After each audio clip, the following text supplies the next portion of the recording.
एक अज्ञात द्वीप के तट पर मैरी लोमड़ी भोजन की तलाश कर रही थी जब वह ब्रायन नाम की एक छोटी बदहवास बिल्ली से टकरा गई।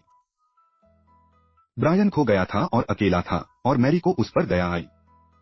उसने उसे घर का रास्ता खोजने में मदद करने की पेशकश की और वे एक साथ घने जंगल में चले गए।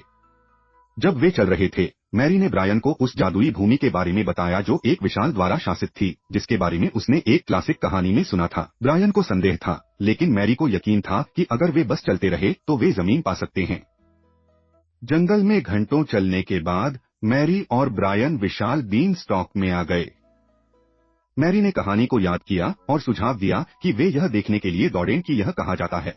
ब्रायन पहले तो झिझक रहा था, लेकिन मैरी दृढ़ थी। वह आसानी से बीन स्टॉक पर चढ़ गई और ब्रायन उसके पीछे घबरा गया। जब वे शीर्ष पर पहुंचे, मैरी और ब्रायन ने खुद को एक जादुई भूमि में पाया जो उन्होंने कभी नहीं देखा था। आसमान नीले रंग की एक शानदार छटा थी और घास एक जीवंत हरी थी। दूर से उन्हें एक महल दिखाई दे रहा था जो सोने का बना हुआ लग रहा था।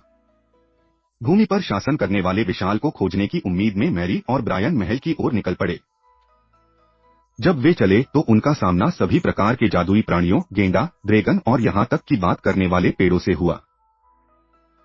आखिरकार वे महल में पहुंचे और विशाल को अपने सिंहासन पर बैठे पाया। वह बहुत बड़ा था, जिसकी त्वचा पत्थर जैसी सख्त थी और उसका बिल थंडर की तरह गड़गड़ाता था। मैरी और ब्रायन को देखकर दानव खुश नहीं हुआ। उसने उन्हें अपने देश में घुसपैठियों के रूप में देखा और उसने अपने पहरेदारों को उन्हें पकड़ने का आदेश दिया। मैरी और ब्रायन को एक काल कोठरी में फेंक दिया गया, जहां वे कई दिनों तक बैठे रहे। वे डरे हुए और भूखे थे और उन्हें नहीं पता था कि वे कभी कैसे बचेंगे। लेकिन मैरी चतुर थी। उसे एक तरकीब याद आई जो उसने एक युवा लोमड़ी के रूप में सीखी थी। वह छोटी जगहों के माध्यम से निचोड़ सकती थी। वह अपने सेल की सलाखों से फिसलने और बाहर से दरवाजा खोलने में कामयाब रही। साथ में मैरी और ब्रायन महल से भाग गए और बीन स्टॉक के नीचे अपना रास्ता बना लिया। वे थके हुए और भूखे थे, लेकिन वे जीवित होने के लिए आभारी भी थे।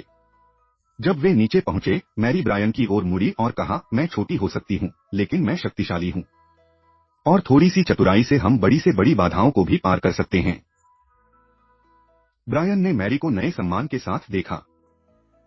वह जानता था कि उसे लोमड़ी में एक सच्चा दोस्त मिल गया है जिसने उसकी जान बचाई थी, और इसलिए मैरी और ब्रायन ने एक साथ अपनी यात्रा जारी रखी, यह जानते हुए कि जब तक वे एक दूसरे के साथ हैं, वे कुछ भी सामना कर सकते हैं।